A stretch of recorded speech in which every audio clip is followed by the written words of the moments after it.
Hi guys. आज second थर गाय चरैबा आसची हेले बहुत वर्षा होची गाइस। माने वर्षा एबे टिके कमीचे। एटा देखंतु चत्ता चत्ता एक बाडी धरिक आसीची।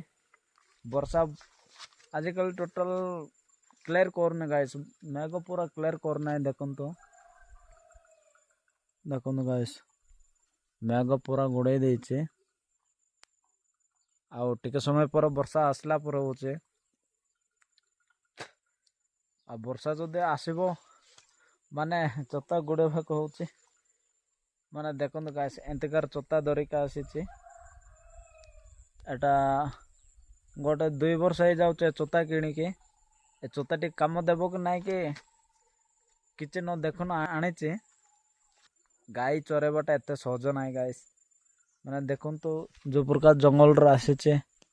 देखंतु गाइस एटा जंगल सेटा काजू गछ होचे।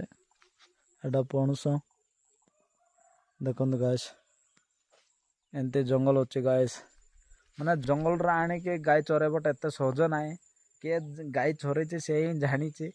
माने जंगल रे नै कि जो माने जंगल रे नै के गाय चरेचंती नाइ के से माने जानितिबे। माने गाय चरेबाटा एते सहज नाइ बोले रोहिले गाइस। आ बेसी किछि कथा कहबे नाइ। आ रोहिले गाइस बाय। जय जगन्नाथ।